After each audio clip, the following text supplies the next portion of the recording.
Hello, hello, hello, you big beautiful world. Welcome to our podcast, Brothers of Many Words. I'm your host, RP. Co-host King Mackey. Corey H. Christopher Wilkins. Christopher Wilkins. Go ahead. How King's doing tonight? How's everybody doing tonight? Wonderful. Good to go. Love and life. Beautiful. How about them families? Everybody's family doing okay? Wonderful. Yes, sir. Everybody doing good. Yes, sir. Any stories to tell? Any stories to tell today? Any run-ins with the No Walmart. Walmart. Yeah. Cruise. Yeah. Oh man. Oh man. I know. I think about it now. I went to Walmart today and I thought about Chris. Did you have your hands in your pocket? That's right. I went to electronics. I was like, nope, Yeah. I'm not doing it. Open up that box. That's right. Open up that box for me, please. Yeah. That's why I did a pickup order today. There you go. Hey, have you seen the drones? They got the drones now that come and I've seen them a couple times already. The drones will come to your house and they would drop the package to your house and it would go right back up and the drone will take off. Really? That won't happen where I'm at. I've seen the drones parked at. No, me either. I've seen the drones parked at the Walmarts, but I have never seen one Mhm. actually in action. So have you seen one in action? Huh? Yeah, I've seen it twice already. It's amazing, a little bit freaky at the same time. Right. Right. It's cool. Yeah. Absolutely. Be All wild. right, a little bit of our positive words. That's right. A little bit of positive words this evening, a little bit of inspiration. This is titled Character. I would be true, for there are those who trust me. I would be pure, for there are those who care. I would be strong, for there are those who suffer. I would be brave, for there is much to dare. I would be friend of all, the foe, the friendless. I would be giving and forget the gift. I would be humble, for I know my weakness. I would look up and laugh and love and lift. I like that. That's what's up. Yeah, I love Like that. that. That's what's up. Absolutely. So, Yeah. the purpose of this beautiful podcast is to have open discussions on various subjects by way of reading books and articles related to the topics picked, which would allow us to discuss, review, debate, and enlighten ourselves along the way, as well as those who wish to join us on this beautiful journey. And so the premise of our podcast is this year's topic is the origins of Africa. The origins of Africa are deeply rooted in the continent's role as the cradle of humanity.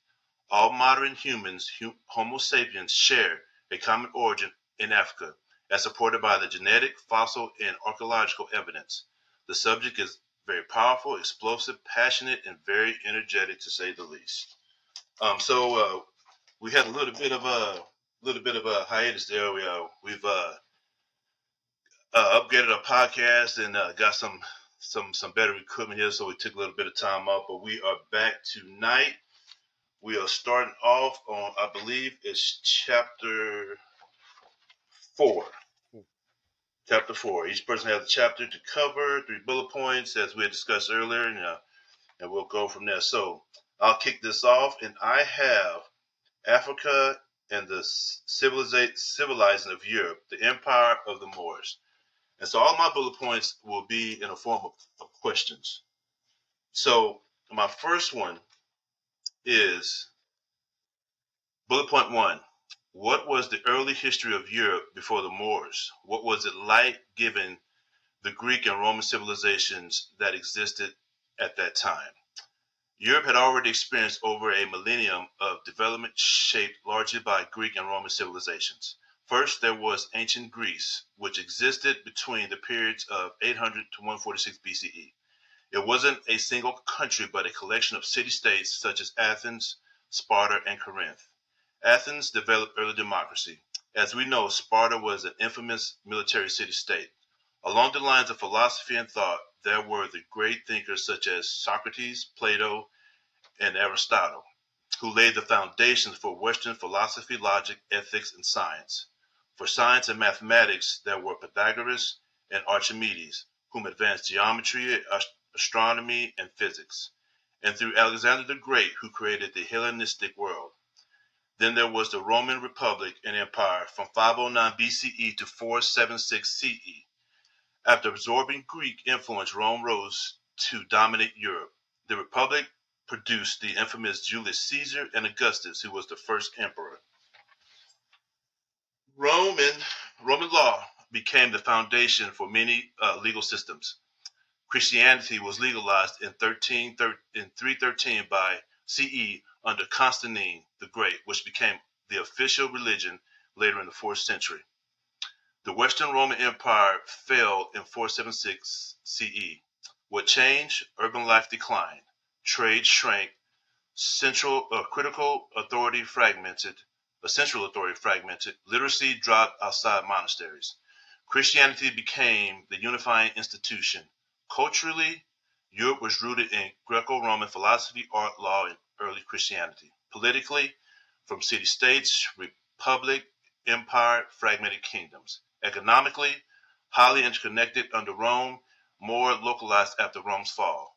Technologically, advanced engineering under Rome, slower urban development in early medieval period. During the period of 400 BCE to 700 CE, the Germanic tribes established kingdoms in Europe. The kingdoms were the Visigothic, Ostrogothic, and Frankish kingdoms. The Visigothic kingdom ruled. Society was Christian and influenced by Roman law. Internal political instability weakened the kingdom. This time frame is considered the Dark Ages. Thoughts? Man, nothing went on during Dark Ages. Let me tell you that right now. Yeah. You know, after the church turned their back, Rome was downturned, and then that's where the Moors come in and play a role. Come into Spain and rule for 700 years to help out Europe and put them back on, I say, a particular platform. You know, that the Moors themselves, and that is a great story. I remember probably about a couple of years ago, I was going over that and kind of looking into the Moors, and I posted that on Facebook, and I had a lot of brothers, light brown brothers, come to me and say, "Bro, I had no idea." I had no idea. And so just through that information, man, we had some enlightened conversations from then on. So I would admonish, every brother and sister to look into the Moors. Definitely. Very fascinating, and I already Yeah, kind of knew I've heard that. of the Moors. I would like to do some, if you can, Haru, send me some information on the Moors. I definitely will. Yeah, please. Yeah. Yeah, I definitely will. So the Moors, they occupied Spain for 700 years. We won't. So the Moors occupied Spain for 700 years, and then the Yes. Christians are the ones that kicked them out. And they kind of used the. I don't think they used racism, but it was very similar, and like they used It was background. Right. And if you weren't a Christian, white Right. Christian, Right. it didn't even matter if you converted. Yeah. And then That's right. and then even too, even going into like the slave trade, when we hear about the Atlantic slave trade, it makes you wonder, because even then the Moors and Muslims and the sultans were in the Atlantic Sea as pirates, called Barber pirates. Matter of fact, Chris would be fond of this, but the United States Navy was created, I would say, or permanently installed due to the Barber pirates. I think it was in the Navy Naval Act of like 1784. And that was too because the United States and Europe were paying the Barber pirates millions of dollars because they were enslaving European people. There are plenty of books. Matter of fact, there are plenty of letters from Thomas Jefferson to the Barber pirates, explaining to, basically asking them not to continue to do what they're doing. Yeah. That was 1784. Great stuff. Okay. Go ahead. I was just saying. Naval Act of 1784. Okay. Yeah. I'm gonna look that up. Yeah, because I believe the United States and the United States and Britain, the United States pulled away from Britain in 1783. and became his own independent country. Yeah, the Navy was established October of 1776. Yeah, it became permanent around that time, but they had to establish a navy in 1784 due to the Berber pirates, which were part of the Moors and Sultans, and Oh things like yeah. that. So Outstanding. Okay, bullet point number 2. What was the state of Europe during the Moorish civilization? Uh, Picking up from my first point, Europe was in the early Middle Ages, as they consider it now, politically fragmented, largely ruled in many regions, and still reorganizing after the fall of the Western Roman Empire. So, what did the Moorish Iberia look like? Under the Caliphate of Cordoba, cities such as Cordoba were among the largest and most sophisticated in Europe. They featured paved streets and public lighting, large libraries and schools, advanced irrigation and agriculture, strong trade links in the Mediterranean and beyond. To the point, oh no, no. The Moors did not create European civilization, but they played a major role in transmitting, expanding, and advancing knowledge that later influenced Europe. In preservation and the transmission of knowledge, the Moors translated and preserved works of Greek thinkers like Aristotle. Scholars such as Averroes who in, who wrote influential commentaries that will uh, later studied helped European scholasticism. The, they had translation centers in cities like Toledo that helped move Arabic and classical knowledge into Latin Europe. In science and medicine, the Moors made advances in algebra, astronomy, and medical practice. Advancements in hospitals and medical texts influenced which later influenced European universities. Um, in the areas of agriculture, technology, and culture, the Moors made advancements in improving irrigation systems, introducing crops like citrus, rice, and sugarcane to Iberia. They helped stimulate trade and urban growth. There was distinctive architecture, example, the Great Mosque of Cordoba, and the artistic and intellectual exchange among Muslims, Christians, and Jews. So during Muslim rule in Iberia, Europe was politically divided but gradually developing. More Spain became a major center of learning, science, trade, and urban life, and it helped transmit classical and scientific knowledge that later contributed to Europe's intellectual revival. And so I want to read this little bit of part here on page 176 about the city of Cordoba and how beautiful it was. Cordoba in the 10th century was very much like a modern city. The streets were well paved and there were raised sidewalks for pedestrians. At night, one could walk for 10 miles by the light of lamps flanked by an uninterrupted extent of buildings. And this was hundreds of years before there was a paved street in Paris or a street lamp in London. The population of the city was over 1 million, and there were 200,000 homes, 800 public schools, many colleges, universities, 10,000 palaces of the wealthy, besides many royal palaces surrounded by beautiful gardens. There were 5,000 mills in Cordoba at a time when there was not even one in the rest of Europe. And there were 900 public baths, besides a large number of private ones, at a time when the rest of Europe considered bathing as extremely wicked and to be avoided as much as possible. Cordova was also graced by a system of over 4,000 public markets. Thoughts? yeah, yeah, Well, and that's amazing. Yeah, in man. Again, it's Cordova, something that Go ahead. I was saying in Cordova, didn't they have a giant library there? Yes, yes, They had a yes, huge library that they brought in, yes, and I think when yes, yes, the Christians moved in, they burned it all. Once again, Christians burning history. yes. Yeah, Had over 600,000 volumes in it. yeah, yeah, yeah. But again, that's one of those things that we're not taught in our Western history books. You know what I mean? And I think too that's just one of those things that's necessary to be taught, because we must realize, I feel like even just through history, is that we need each other. We need each other. You know what I mean? And And so when you realize you need each other, I mean, there's a lot of times there's no need to be fighting, or there's no need to create division, because once you realize through history and through the present time, it's necessary to have each other's backs. Sure. 100%, man. Sure.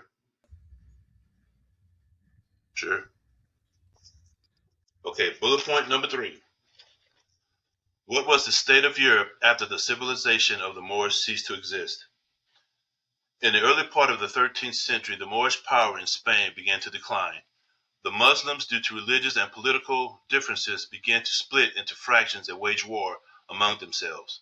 At the same time, the Christians of Europe, having absorbed the science and culture of the Moors, which enabled them to bring to an end the long night of the Dark Ages, began to form a united front in order to drive the Moors back into Africa.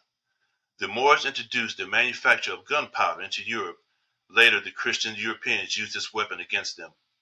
When Moorish rule in Iberia ended in 1492 with the fall of the Emirate of Granada, Europe was not in decline, it was entering a new phase of expansion and transformation. Here's what Europe looked like at that point. Europe was stronger and had more centralized kingdoms. Spain unified under Ferdinand II of Aragon and Isabella I of Castile. France and England were consolidating power after long internal conflicts. Feudal fragmentation was giving way to stronger monarchies.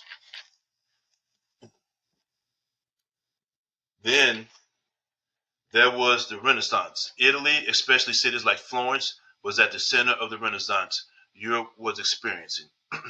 A revival of classical Greek and Roman learning, advances in art, science, and philosophy, growth of universities and scholarship. Europe also entered an age of exploration. 1492 marked the voyage of Christopher Columbus. Shortly after that, Spain and Portugal began overseas empires, and global trade networks expanded, and Europe's global influence rapidly increased. Finally, there was religious consolidation and conflict. Spain enforced religious unity, meaning they either exposed or forced the conversion of Jews and later Muslims. The Protestant Reformation would begin in 1517, reshaping Europe religiously and politically. Overall, after the Moorish civilization in Iberia ended, Europe was politically centralizing, economically expanding, intellectually flourishing, and beginning global imperial expansion rather than declining. Europe was transitioning into the early modern period, which would dramatically increase its global power. And I just want to read this excerpt here on page 190. The curious idea that the white race has been responsible for all the great civilizations of the past is nothing more than a crude superstition propagated mainly by European-oriented racist historians. And we think that the memory of courageous dissenters from this theory should be held in honor and respect. The superior germ stuff of the great race is completely discredited by the fact that our ancestors remained in the wings, pure barbarians, during the 2,000 years when the dark men of the Mediterranean race were constructing civilization, and that our white race, first in the Greeks and then in the Teutons, devastated civilization for centuries. Until about 700 BC, the philosophers of the world would have said that white men seemed incapable of civilization. None of our modern sophistry redeems the squalor of Europe from the 5th to the 11th century, and it was again the dark-skinned men of the South who restored civilization. By the year 1000, Europe was reduced to a condition which, if we were not Europeans, we should frankly call barbarism. Was reduced to the condition we should frankly call barbarism. Yet at the same time, the Arabs had a splendid civilization in Spain, Sicily, Syria, Egypt, and Persia, and it linked on to those in India and China. We write manuals of the history of Europe or of the Middle Ages, and we confine ourselves to a small, squalid area. Russia and Prussia were not yet civilized, and Spain was Moorish, and ignore the brilliant civilization that ran from Portugal to the China Sea. Thoughts? That's powerful all by itself, bro. All by itself. Yeah. Well, it seems, this is purely my opinion, but from what I get is with the Europeans taking over at this time, it really is the rise of the Christian religion, and the Europeans used that religion to take power. And they did. Sure. They Sure. did. Yeah. they did. Yeah. Yeah. Yeah. A lot of That's people right. don't talk Absolutely about did. that. They just call it And white so it people. was also too. It's it was the Christian Right. religion. What was primarily developed in Europe after the fall of Rome. But yeah, man. Yeah. Yeah. Yeah. That's facts on that. Yeah. That's facts on that. Those are my 3 bullet points. All right, brothers. It is my turn. Allow this time. It is my turn. All right. So I had chapter 5. And chapter 5 is the golden age of West Africa. All right. So here's my summary. Okay. In chapter 5, Jackson explores the rise and the achievements and global significance of West Africa's kingdoms during their peak periods, often referred often referred to as the Golden Age of West Africa, roughly spanning the medieval period of the 8th through the 16th centuries. This era saw powerful, sophisticated states like Ghana, Mali, and Songa emerge as major economic, culture, and intellectual centers. All right, Jackson highlights how these empires were far from isolated or primitive. Instead, they were hubs of long distance trade, especially in gold, salt, and other commodities. They connected West Africa to North Africa, the Middle East, and beyond. So cities such as Timbuktu, Gaia, and Jannah became vibrant centers of learning and Islamic scholarship, according to thinkers and traders from these regions, or from many regions. Excuse me. This chapter also challenges Eurocentric narratives that downplay African agencies and complexity. Jackson emphasizes that West Africa states had complex political systems, rich artistic traditions, and extensive networks of scholarship long before intense European influence. Their achievements, from medals and urban planning to education and diplomacy, demonstrated profound sophistication and influence the world history. So here are my 3 bullet points, and things that just stuck out to me. So number 1, sophisticated political and economic systems. All right. Jackson emphasized that these West African empires were organized and powerful, not loose tribal groups. Their rulers exercised centralized authority, regulated commerce, and maintained strong military structures. Trade routes across the Sahara connected them with distant civilizations and brought wealth and influence. That's my number 1. Any questions on that?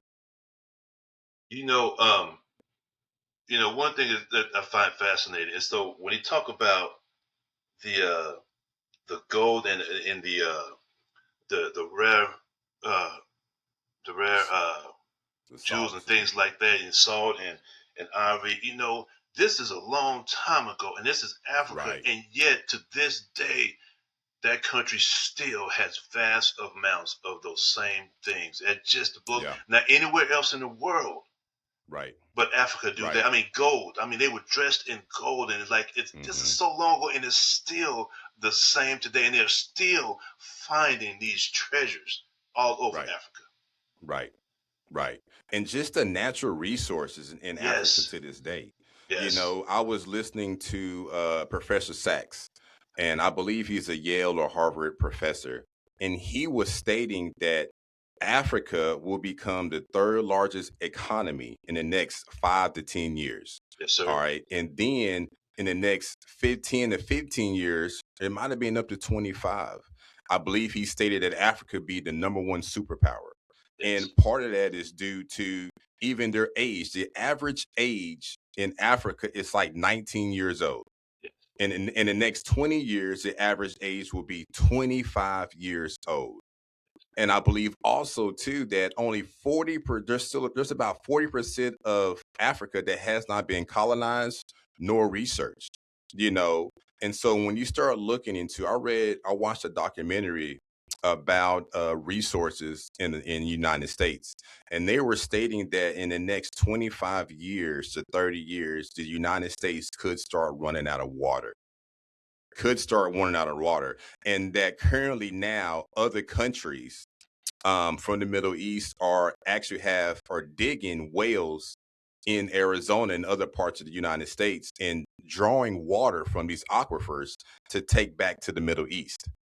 There have been farmers and other people of different communities who have attempted to sue these corporations that are Saudi based, and again pulling water from the United States and natural resources. So I thought that's some information we need to know, you know. That's But scary. anyway, number 2, centers of scholarship and culture.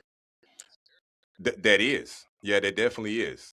You know, it's some to really consider, and you know, maybe even to redirect our, like, you know, I've even looked into investing into Africa itself, you know, or even the AI or technology there, just due to the fact that even it being the third um superpower over Asia in the next 5 to 10 years, it is, man, that is immaculate. That is, man, that's an amazing concept, and an amazing, and not only amazing concept, but an amazing, how would you say it, contribution to society, you To know, the in world. general. Brother, yeah, absolutely, to the world, for sure, for You know, sure. and to that, you know, you mentioned the age. So I believe it was, Hmm. and I could be wrong here, but 42% of their population is that young, which is why Yes. that will propel them to a Right. superpower. And you know, to their Right. natural resources, I could be wrong here too, but I believe 90% of the world's resources come from Africa. Mm. Mm. Yeah. Something Wow. it's a huge amount that supports it. That's why, you know, the Western civilizations are fighting for what they're trying to get, but Africa's coming. So if they Right. lose that, that changes the whole Right. landscape, especially when they become a superpower. They're not going to be able to get those resources, and that's going to change. That's going to Right. change. Right. Right. Right. Right. Right. Absolutely, bro. Absolutely. So my number 2 bullet point is centers of scholarship and culture. So, unlike many narratives that marginalize Africa's intellectual history, Jackson foregrounds cities like Timbuktu as intellectual um, uh, capitals of medieval world, with universities, libraries, scholars contributing to fields including theology, law, astronomy, and literature. So basically, I mean, I kind of even go off of that myself. That's basically what Robert just mentioned, you know, through the medieval period, even about how the Moors had university libraries and scholars, and it was was diving deep into law and astronomy. Any other questions or thoughts on that? I don't got All anything on right, that. brothers. So number 3, it okay, okay. My third bullet point, a challenge to Eurocentric history. So a core thrust of this chapter, the book overall, really is revisionist perspective, meaning that Jackson pushes back against history that portrayed Africa as a passive or uncivilized before European contact. Instead, he cites West Africa as a major contributor to the world history with vibrant civilizations that influence global trade, culture, and ideas. Brothers Kings, that's chapter 5, which refers back to the golden age of West Africa. Thank you. I would just like to add something to that too. So during the golden age of Africa, there also lived Mansa Musa, who was one of the Ah, most famous rulers in African history and is ah, often considered one of the wealthiest individuals to have ever lived. He ruled the yes. Mali Empire during his peak in the 14th century, and if you read his account, I mean, you'll be blown away. Hmm. You'll be blown Yeah, away. yep, yep, yeah. Matter of fact, I think Michael B. Jordan is looking to direct a movie about Mm, Musa, mm, no mm, doubt. mm. So I'm looking forward to Really? reading and hearing about that. 10-4. That's pretty cool. Yeah, yep, sir. And I think Yeah, Yep. one thing we didn't yeah. mention in the golden age of Africa, the silk trade, and the Moors in that time did make a lot of silk, and I'm pretty sure they had some trade going on with the Mongols. They did. Yeah, they sure did. Yeah, I was going to bring that up in your in the next chapter. Right on, man. Who got chapter 6?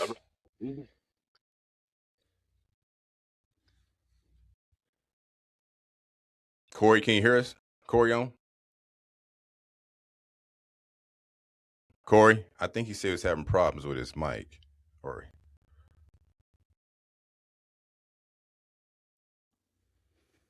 Corey? I don't think Corey. Okay, Corey said he had to log off and log back in. So we'll give him a moment. Yeah.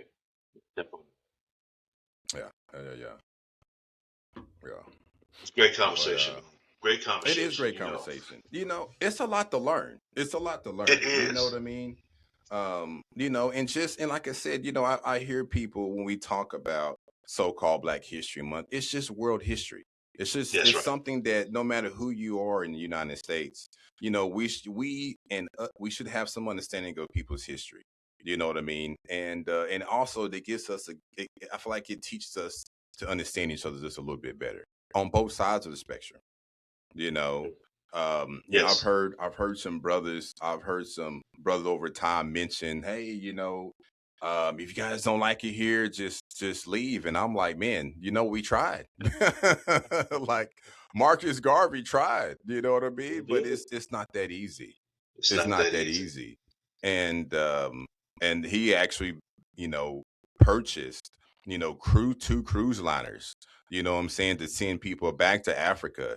And once word got out about the Pan-African movement like that, they actually, did what ICE is doing currently now. They arrested him and deported him back to Jamaica, but to understand that, they were preparing to go back to Africa, to the root of things, and were denied that is something necessary for people to read and understand as well. Corey, you're on, brother? Yeah, I'm on, bro. Sorry, gentlemen.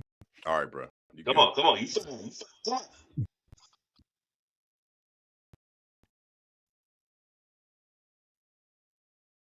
It's on you, Corey. You got chapter 6. Chapter 6, right? Yes, sir. Oh yeah, okay. Chapter 6. These are the key. I don't have any questions, but these are the bullet points I got.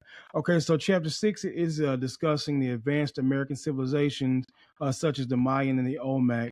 It says these civilizations had complex writing systems, massive pyramids, and large cities, and advanced knowledge of science, math, and astronomy. Some of the scholars found it difficult to explain these civilizations developed so suddenly without outside influence.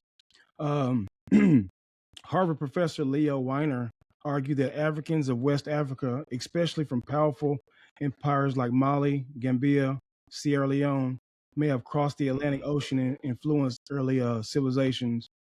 Yep. One of the strongest stories presented in this chapter involves a ruler of the Mali Empire, and his name was Mansa Musa, if I pronounce that right. Yes, sir. Okay, yes, so sir. a little bit about Mansa Musa. He was exceptionally wealthy, and we don't hear about. I hadn't even heard about Mansa Musa until I read this book. But he was probably one of the most richest men ever, and it says that Musa was exceptionally wealthy to extent that his contemporaries described him as inconceivably rich. There's no one way to put an accurate number on his wealth. It is known from local manuscripts and travelers' accounts that Mansa Musa's wealth came principally from Mali's empire control on taxing and trade and salt from the northern regions, and especially from gold panned in the mine. Hold on 1 second. Okay, so over a long period, Mali had amassed a large reserve of gold. Mali is also believed to have been involved in the trade in many goods such as ivory, slaves, spices, silks, and ceramics. However, presently little is known about the extent or mechanics of these trades. Okay, so at the time of Musa's ascension to the throne, Mali consisted largely of territories of former Ghana, the Ghana Empire, which had become a vassal of Mali. The Mali Empire comprised comprised land that is now part of Guinea, Senegal, and Gambia. Okay, so a little bit more about Musa. Musa went on a Hajj to Mecca, which is a Hajj is like where they go to go back to the motherland, which is Mecca.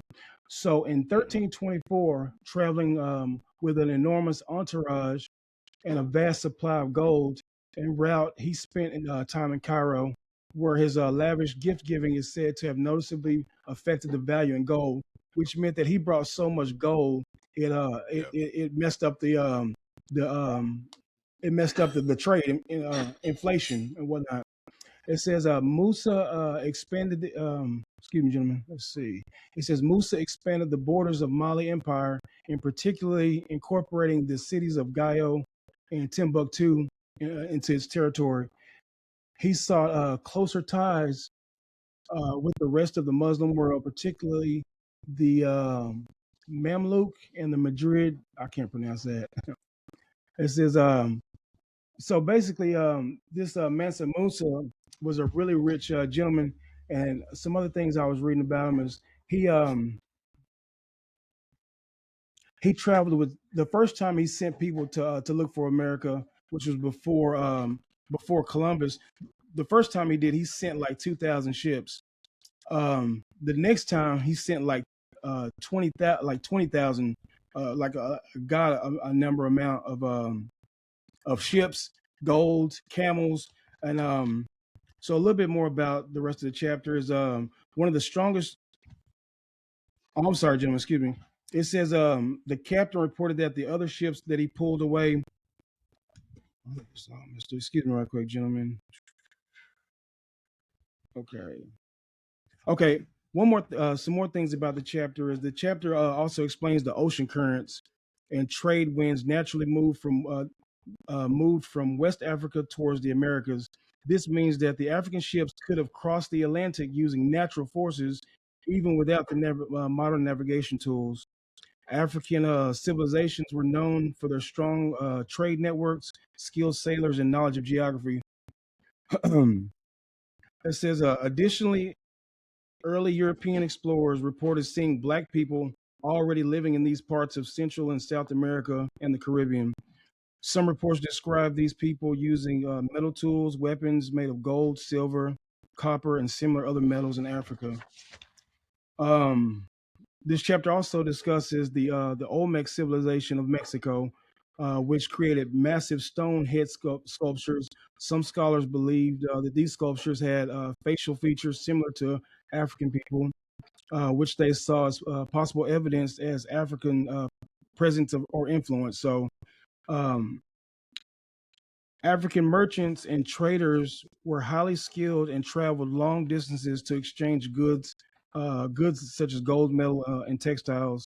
This shows that African civilization had advanced economic systems and the ability to explore beyond its own continents. Um, Chapter 6 also argues that the Africans were not isolated, but were explorers, traders, and navigators who may have reached the Americans before Columbus. It challenges traditional history and presents the idea that African civilizations may have played an important role in early global exploration and influencing early American civilizations. This chapter encourages us to reconsider Africa's role in world history and recognize its possible contributions to global development. Any any questions or anybody want to add to that? Yeah, that was you are dead on, Corey.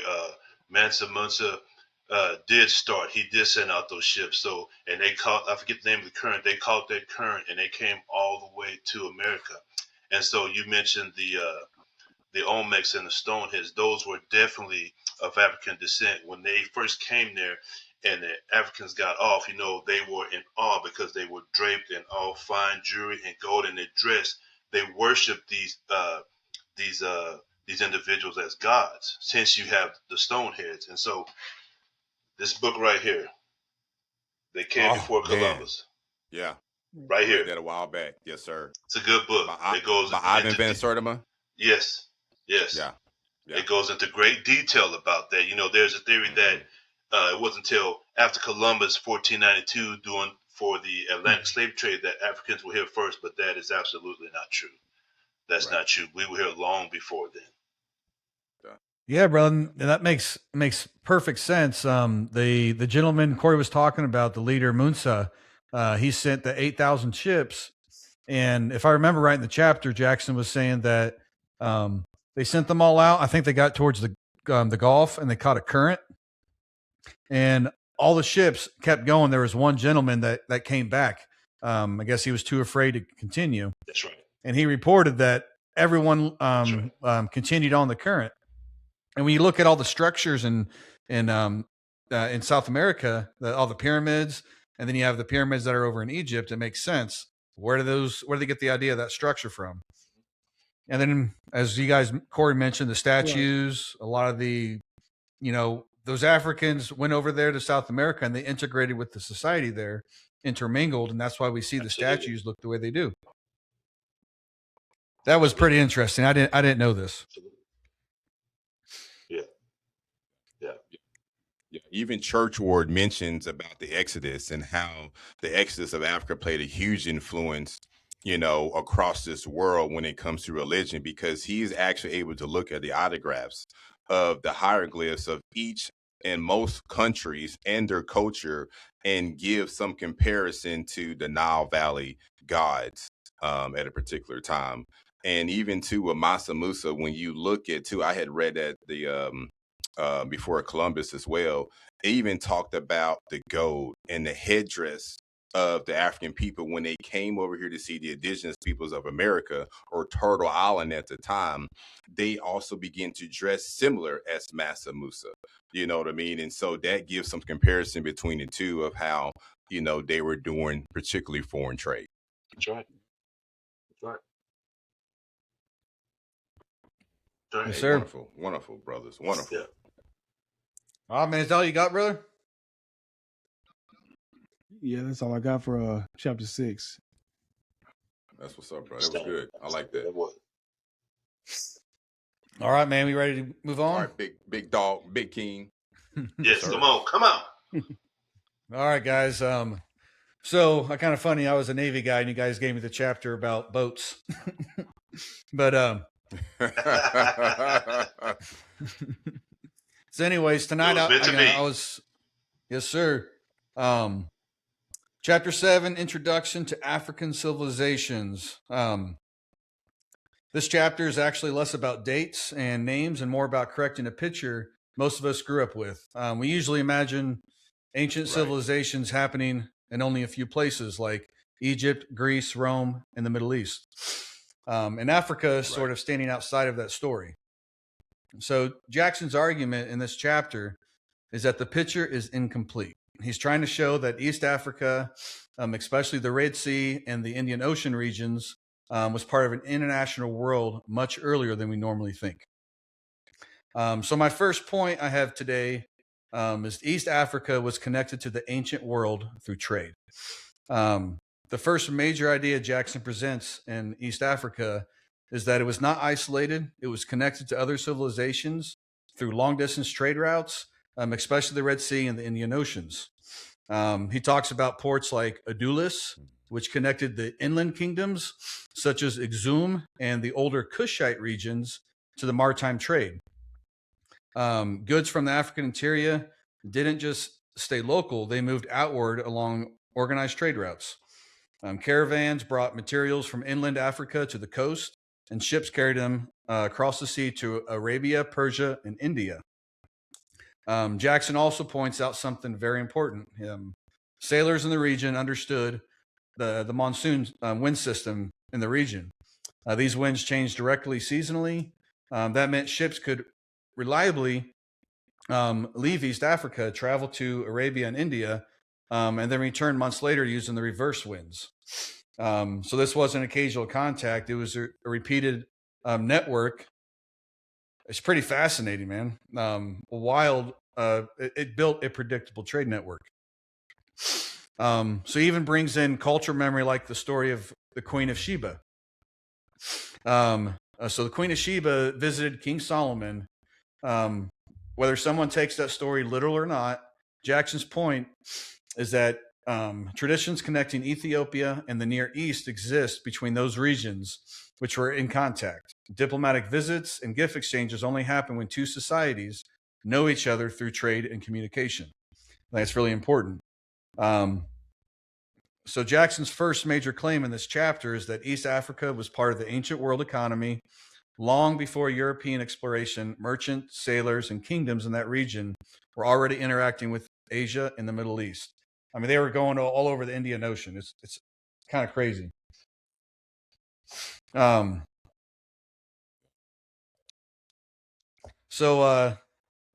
I forgot. I had a question I was going to ask you guys. Let me bring that up. So, do you guys think history classes today still tend to present ancient civilizations as isolated regions, or are we just not taught enough about the trade connections between them? I think that we're not taught enough about them. It seems as we progress further into the future, history is left behind instead of being brought along with us. As they said, history leaves clues.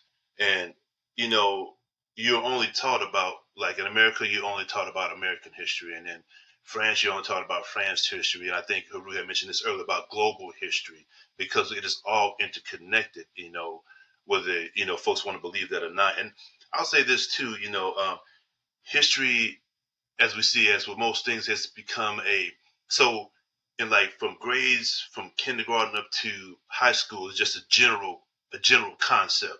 To go to college and it becomes more specialized, and you get the more in-depth knowledge that comes along with that degree. And I'll just give this little story here.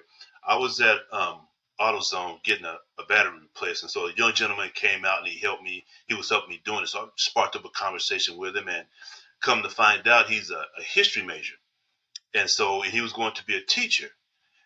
However, when he got to the school and seen the curriculum that he was supposed to follow versus what he had just spent his entire life up until that point to learn, it was out of whack. And he was frustrated with that because he did not agree with what the curriculum, what the school had to offer versus the knowledge that he had just gotten. It did not make sense to him, so he quit. And this young man, he is working at AutoZone. Not that there's anything wrong with that, but just giving an example. Like he spent all that time to learn the history, and he was not able to apply any of that knowledge to the school curriculum. So I definitely think there is an absolute disconnect, a huge gap in that regard. Sir. I concur that. All right, guys, move on to my second point of the chapter. I kind of add. Yeah. Go ahead, man. Go ahead. No, go ahead, Chris. Go ahead. All right, so continue the second point, man. East African societies were organized and economically advanced. So the second major point Jackson makes in that the societies involved in this trade were not primitive settlements. They were structured, they were urban and economically significant. He describes kingdoms like Kush and Meroe, which had ironworking and organized government, and Exum, which functioned as a political and commercial center connected to the coast. But this strong example is the Swahili coastal cities, especially Kilwa. I don't know if I'm saying that right, but I think I am. Kilwa became one of the richest cities in the region because so Kilwa became one of the richest cities in this region because it controlled the export of gold from inland South Africa. Gold from the interior mining areas was carried by caravans to the coast, and from the ships transported to the Indian Ocean. Along with gold, East Africa exported ivory, iron, and other valuable materials. Now, what matters here is not just about trade, but scale. So these cities had rulers, merchants, international commerce, travelers like Batuta even described visiting them and recognizing them as prosperous societies. So Jackson emphasizes that these coastal cities were African in origin. They interacted with Arab and Persian leaders and adopted some cultural influences, but they were not foreign colonies. They were African city-states participating in a wider commercial network.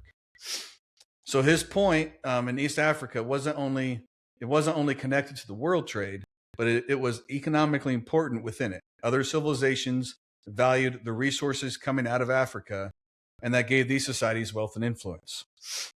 So Africa helped lift up the other countries that it was in another continent because of the massive wealth and resources within them. So my discussion question, if societies like Kilwa were wealthy and internationally connected, why do you think they're barely mentioned in most general history education?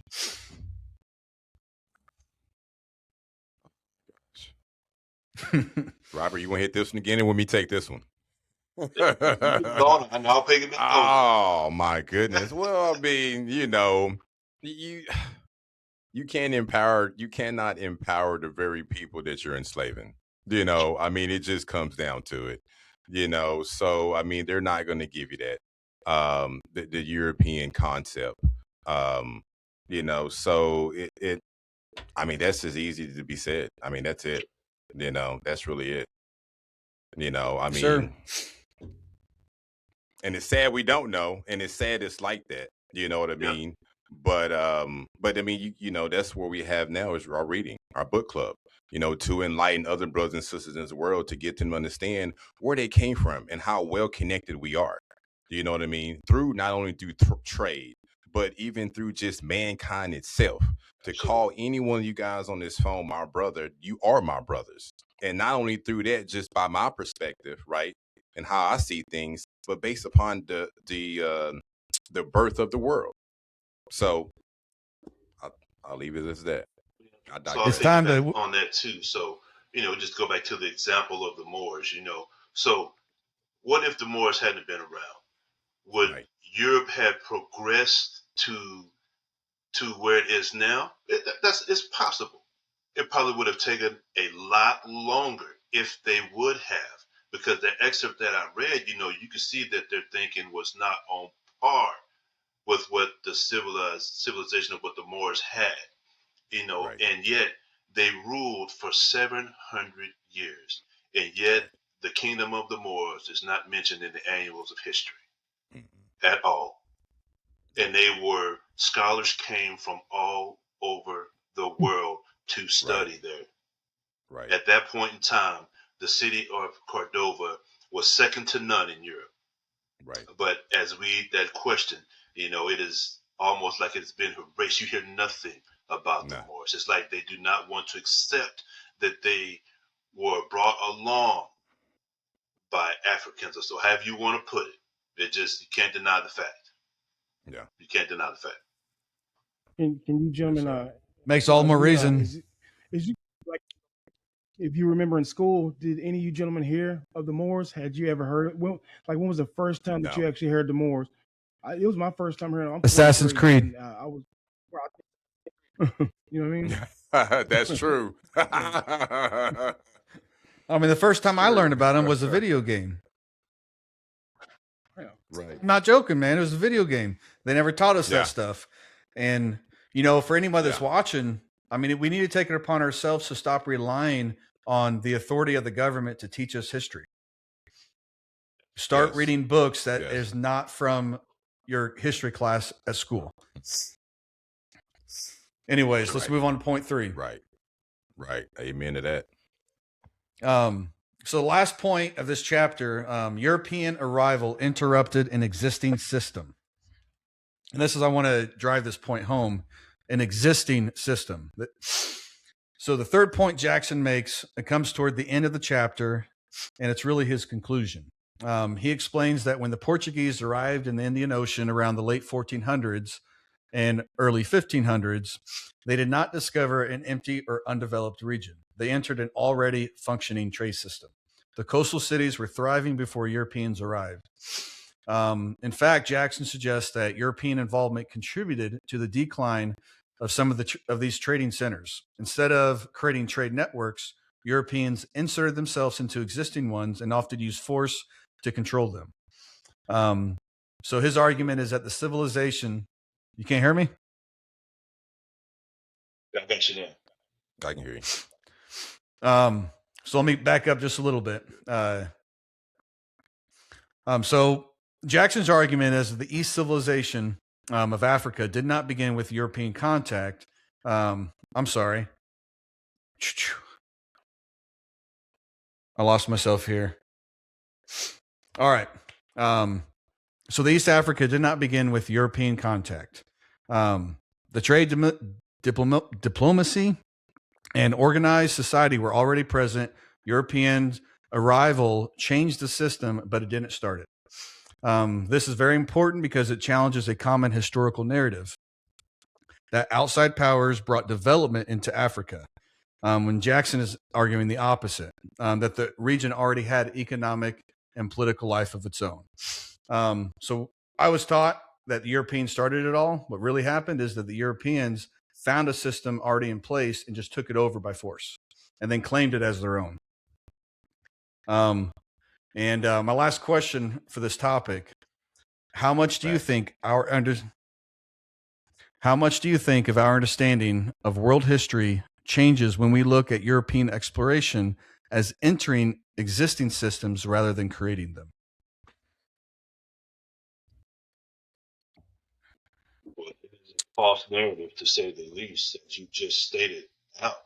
They were already civilized, and that is because of the trade network that was created by Mansa Musa by sending out those ships. Those places were already civilized. When the Africans came there, they taught them much.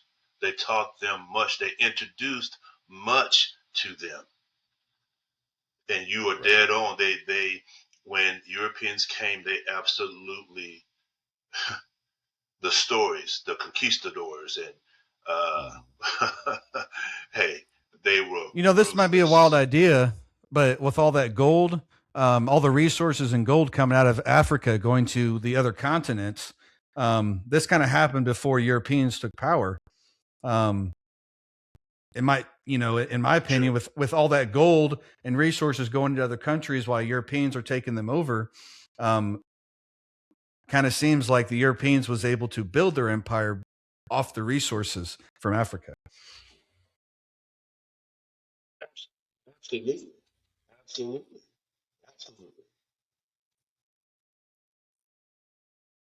Absolutely. So your question was, how does history change if we see European exploration as entering existing systems? Well, you know what I think too, man. My thing is just unity, togetherness.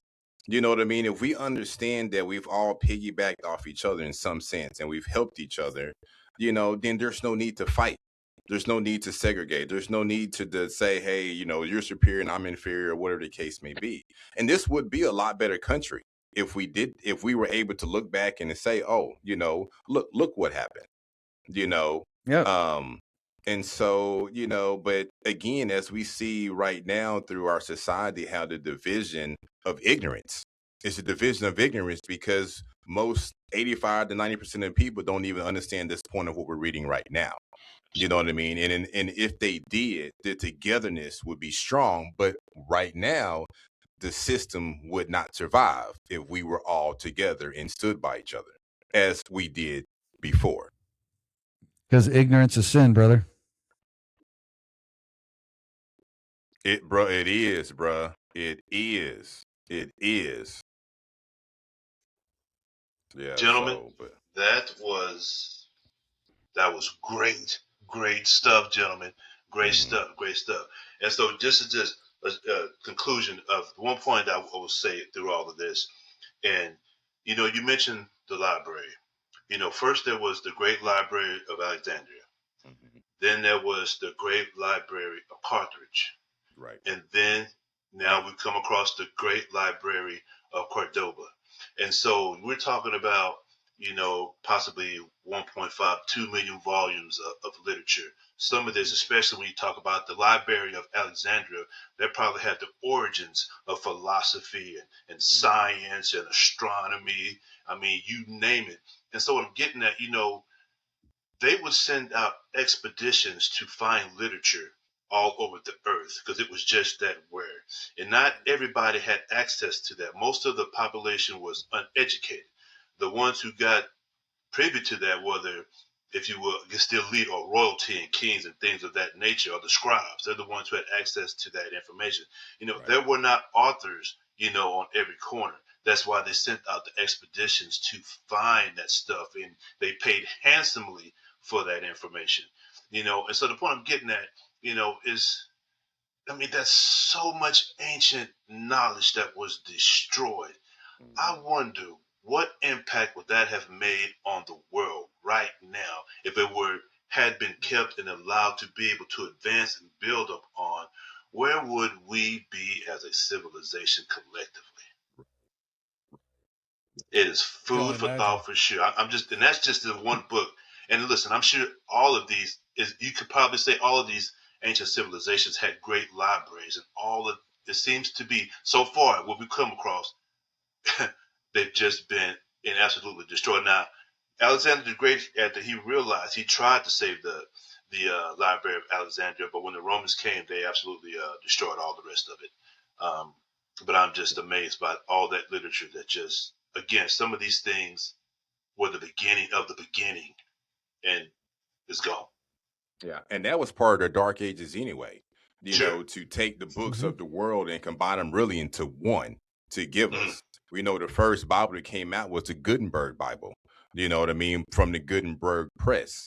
And then it kind of ventured off from there. You know what I mean? But that's why we have the Helios Biblios, because it's the story of many, many, many civilizations. And the Roman Catholics burning that library. I didn't mean to say Roman Catholics. I meant the Romans. But you got us in trouble. But I mean, we do know the Vatican has a massive library underneath that small country they own. And who's to say? I mean, I'm under the opinion that ancient Rome turned into Roman Catholic. They became the church, and they have a lot of books they don't want us to know about. Yeah. Hey, I'm railing. Hey, road trip. They ain't gonna let us in, man. Brothers retreat at the Vatican. That's right. Yeah, they'll let us in. Hey, with the four of us, this will not be a Walmart experience with all four of us. I guarantee you that. I'm pretty sure to go look at the Vatican, you'd have to make a request. Great stuff. What I was saying is, to visit the Vatican, you got to make a request, and you got to tell them what book you want to look at. You can't just go explore. Yes. Oh, wow. Yeah. That's right. So if you don't know in the books, how are you going to know which one to write down and go look at? That? That's true. This is true. You got that spotlight on beautiful people, Haru? Man, you know what? You got me tonight. You got me tonight. You know what though? I want to do Mansa my Musa. spotlight on Brother Robert, because that would be a good one. That would be a good one. But you know what? I say my spotlight tonight would be Robert. Robert has put a lot of hard work and effort into bringing us together. I remember when him and I first mentioned about doing a podcast / book club about 3 or 4 years ago. And every time I seen him in between there, he would always ask me, hey, you ready for that book club? You ready for that book club? You ready for a book club? And I would look on his shelf and see new books every single time I would visit him, and realize that he's already doing this. And so my spotlight tonight is Brother Robert Earl Pride, because he has brought us together as men. He's opened up and expanded our minds. And I am woefully, woefully thankful to be a part of this and be a part of your life, brother. I appreciate you, man. Hey, that you trying to make me proud. Hey, hey, I told you hey. about that track. I Hey, told you hey, about that track. Yeah. Listen, listen, man, listen. I And want to piggyback off oh, what go Haru ahead. was saying. Robert, I ain't never met somebody who read so much, man. Like when I first, Right. I came on, I'm like, okay, so we reading a book. They talking about a month. I was like, damn, this dude read a whole bunch of books. This gentleman, man, I give it to you every time that every time I talk to Robert. Robert has always got a new book. You know what I'm saying? A new book in his hand, Yes, he and I does. commend you for that for saying what you're gonna do, man. And you going hey, my hats off to you, brother, because you definitely do a damn Yes, good sir. job on Yes, sir. like I look up to that, man. I look up to reading and educating myself as much as you do, man. It's getting those pages in, Yes, and sir. so I'm with Yes, sir. Haru, man, and I appreciate you, Robert. listen, brother. Man, the goal is 25 books a year, and they say the brain is there's nothing that can compare to the brain when it comes to learning. And so my goal is to absolutely prove that that is true. But let me say this, it wouldn't be possible, the enjoyment that I get from having you kings on here with me for allowing me to be able to express these things. And I am so grateful because I never saw this coming. Never saw Yeah. this coming. I mean, we 1, 2, 3, 4, and it is just phenomenally beautiful to me, and I'm grateful for all of you for giving me Yes, the sir. opportunity to do this. It wouldn't be here if I didn't have you guys. It's just that Right. simple. Right. It's Right. just that Yeah. simple. Bro. Love you, King. Love you, King. True. Real Absolutely, talk. brother. Real talk. Absolutely. So with that being said, with all that good love, we encourage your likes, your thoughts, your suggestions, your questions. Put them on there and let us hear what you have to say. Um, the conversation tonight was phenomenal. Um, Pick up a book and read. Pick up a book and read. I'm not saying you got to get 25 in a year, but at least get one. Get one. I tell you, you'll be absolutely amazed at what you come across. There you go. There you Yes, go. sir. There you go, Chris. There you go. There you go, brother. All right, Kings. We will. We will. Let's see. We'll see about Tuesday. How we can do this. Outside of that, much love, Kings. Until Much next love, time. brothers. Love y'all, Kings.